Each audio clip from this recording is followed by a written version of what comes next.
Hi, my name's Phil. I like talking about politics, and in this video I'd like to discuss how the Tories' main attack line on the Lib Dems may need a little bit of work. Apparently, it's absolutely vital to know that you should not vote for the Lib Dems because they're extremists. Which is an odd line because the Lib Dems are often actually ridiculed, if anything, for being the most beige, as Billy Connolly would put it, of all political groups. The Lib Dem rallying cry is, what do we want? Moderation. When do we want it? Sometime. So what is it that makes Lib Dems extremists? Well, according to the Tories, it's because some of them eat vegetables. So, yeah, that's what they're going for this crucial local election campaign. But first, for daily news and commentary, please hit the subscribe button to stay notified. So Andrew Griffiths, the Tory Shadow Business Secretary, he's had a hell of a weekend, hasn't he? On Saturday, he was there humiliating himself for the sake of his leader, Kemi Badenoch, by trying to argue that you don't write down proposals during negotiations with a straight face. Then, clearly not needing any downtime from his embarrassing turn on Saturday, he went on to the BBC yesterday to be interviewed. Part of this included an attempt to trash talk the Liberal Democrats. Now, this sort of makes sense. There's local elections coming up.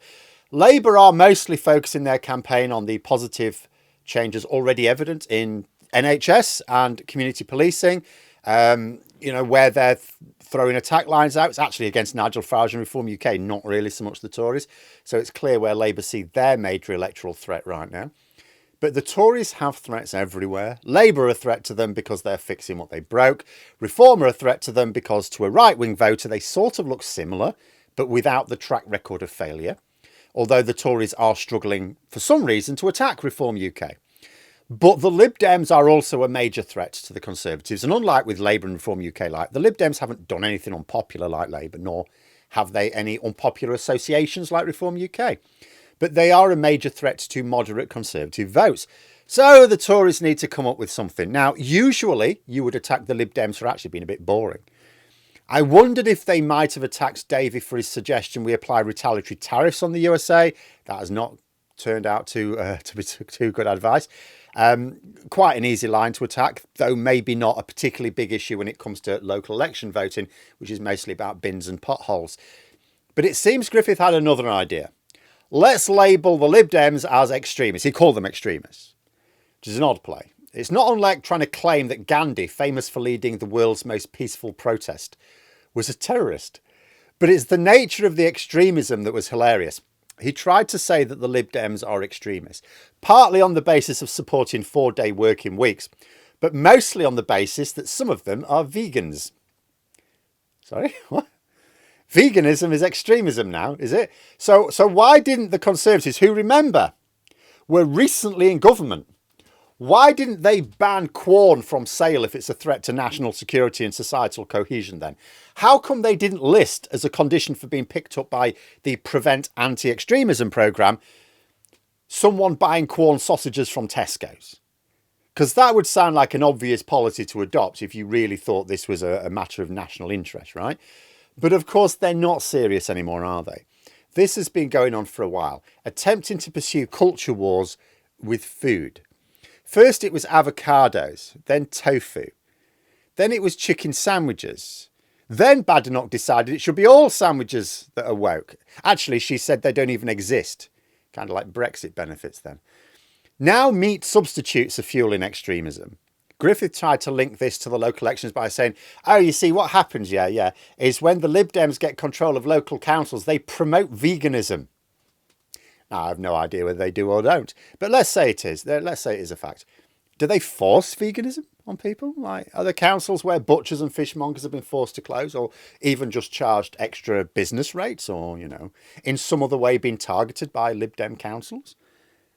No, I don't think he made that claim. Just that they promote certain eating habits. Maybe. Assuming he was even telling the truth about that. Apparently people shouldn't vote for the Lib Dems because too many of them are vegans. Frankly, I don't really see their problem. Keeps the price of steak down, doesn't it, if there's less demand? I thought Tories claimed to understand about market forces.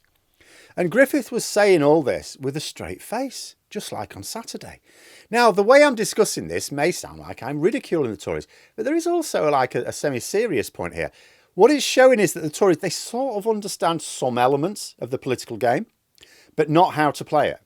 It is normal for Conservatives around the democratic world, not just in the UK, to build their electoral offer around the scaffolding of protecting society from some threat.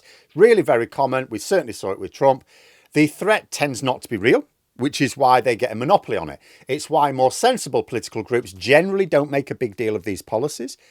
Usually this perceived threat will be the poor or those who are too few in number to be an electoral risk by attacking. It could be unemployed people. It could be people with brown skin. It could be trans people, particularly over the last few years. It has been in the past, in some countries, groups of people who don't even exist. You know, the Tories have chosen food, possibly because Labour have blocked them off with their own immigration policies and other general rhetoric. I'm not sure. Labour have certainly made a big pitch to voters who are economically left-wing, but socially not that liberal. In fact, quite illiberal in some cases, as a way of encroaching on the territory of the Tories, as well as Reform UK. And of course, Reform UK themselves have definitely captured the socially illiberal ground on the right wing. So I can sort of see the problems the Conservatives have. They've been blocked on left and right on socially illiberal issues. They often have to drum up support on social issues rather than economic ones, because their economic policy is where most of their lies and double dealings are hidden. Like if you ever look at a winning Conservative manifesto and you compare it with what they actually did in government in the following Parliament, it's often the economic policies which are like, oh, they didn't seem to do that. But they do frequently follow through on a lot of their social policies. Now, I don't know how many votes the Tories are really going to attract by blaming the Lib Dems for keeping the price of bacon down by not putting it in their own shopping baskets. I mean, it's not like they're going with Trump's tried and tested line about people eating cats and dogs, is it? There's no suggestion that the Lib Dems are eating newborn babies or anything. No, I once saw a Lib Dem councillor eating a salad. Could you imagine the vile monsters? I'm not really sure that generates the sort of fury which traditionally blinds voters to the damage the Tories wish to inflict on their living standards. Like, the whole point of these culture wars is to anger the people into voting against their own interests on the promise that, yes, their life will get worse, but some other bugger's life that they are conditioned to hate will be even worse. And I know the Tories have managed to get people to feel threatened by all manner of nonsense. But I think it's a challenge and a half to persuade voters to feel threatened by a meat-free sandwich. You know, when I brought this up in the post section of the channel earlier today, I think my favourite response was the recollection of Swella Braverman attacking the tofu-eating wokarati. Do you remember that? Only to then be outed as a vegetarian herself. Then someone else pointed out that actually a lot of the tofu in Britain is made in a Conservative constituency. So the usual joined-up thinking there for the Tories, attacking a product which is made in a Conservative area. So attacking jobs in a Conservative constituency. Yeah, I'll be about right. Still, if they insist on forming their master plan around this concept, it will at least provide material for the next generation of political scientists. Not that there's any shortage of new areas of study right now from all directions. But there we are. Those are my thoughts. Let me know yours in the comments below. If you've enjoyed the video, please click the like button and subscribe for further content. If you'd like to support the channel further, you can click the join button for memberships. Thanks for watching, and until next time, I'll see you later.